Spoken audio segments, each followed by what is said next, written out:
Hello, I'm Professor Alexander, and today we're going to be talking about techniques for improving memory.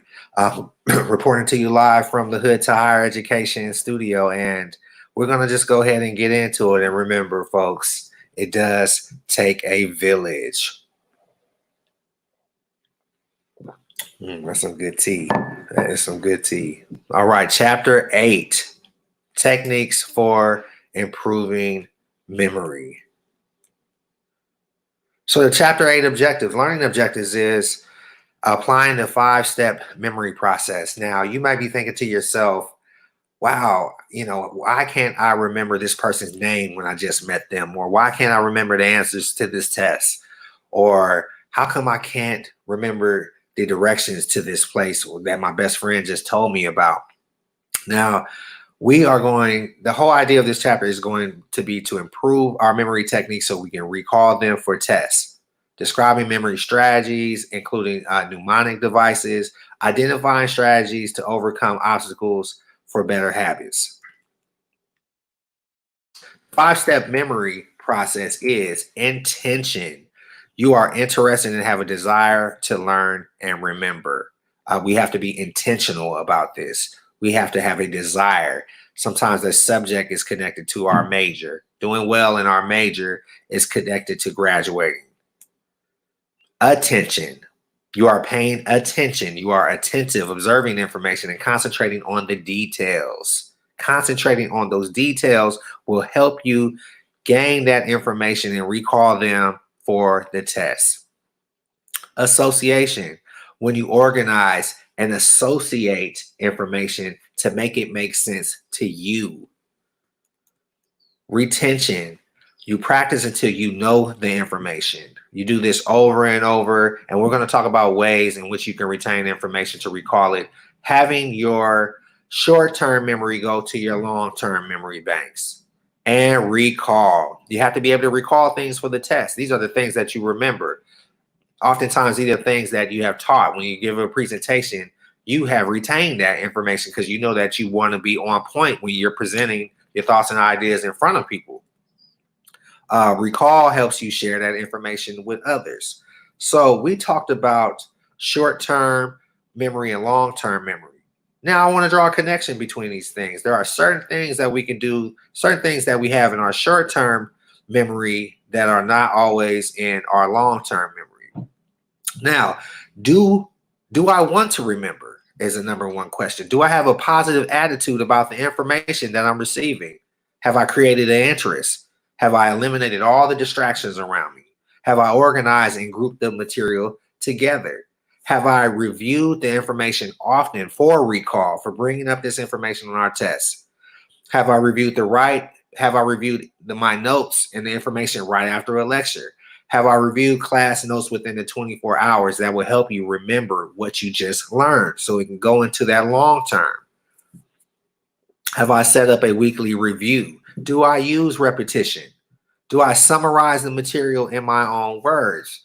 Have I summarized the material aloud to my study group? Have I compared, contrasted, and associated new materials with what I already know? These are things that help you go from your short term into your long term. Have I used memory techniques to help associate the key words that are going to be on the test? Have I established good habits that will help me remember?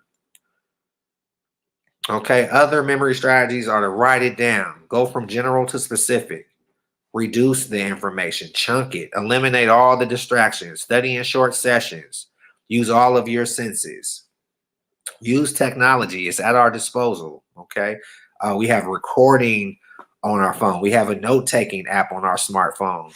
You want to use our phone. Use your laptops. Other mnemonic devices, rhymes, rhythms, acronyms. My mother used to always say, if you can remember your history and your science just as well as you can remember those raps, those songs that you like so much from hip hop, then you will be an A student. Acronyms. We all know the acronym for LOL, right? That's laugh out loud. Acrostics. Association. How do we associate two different things to help us remember? Forming that connection. Chunking, taking something that's bigger and breaking it down into smaller chunks. The stacking technique. I'm going to send you guys a short video on the stacking technique. Method of place technique. So other memory strategies are to recite, use your note cards, practice, practice, practice.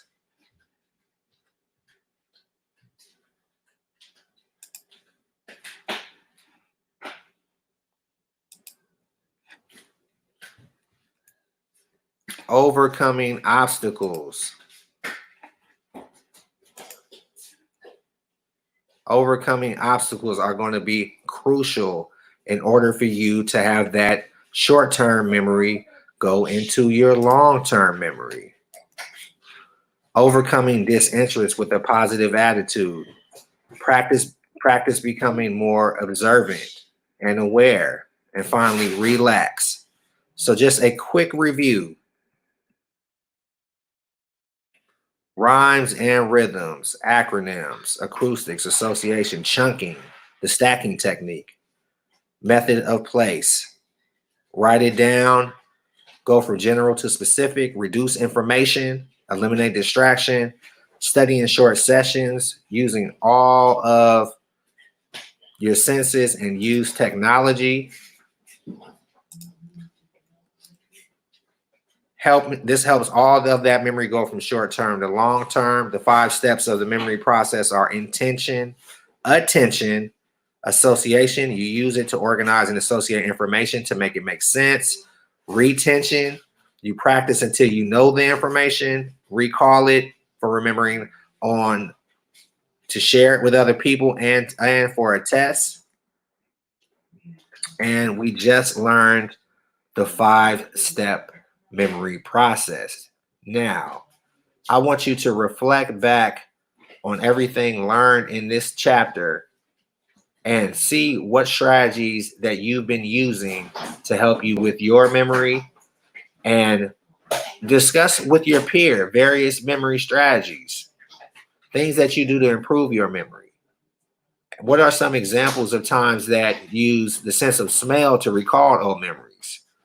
For example, when you think about your old childhood neighborhood, your old childhood home, what smells do you recall? And just be willing to overcome the obstacles of complacency, right? Be willing, be a wishful thinker, breaking down these barriers to memory. This has been Chapter 8, Techniques on Recalling Information, Recalling Memory. And you always want to create a routine and reward yourself when there's been a job well done. Again, I am Professor Alexander. It takes a village. It takes all of us, folks. And that is the end of Chapter 8. I'll be coming back with those discussion questions. I'll be uploading that to our online class so we can get those done and be on the lookout for Chapter 8. Peace, y'all.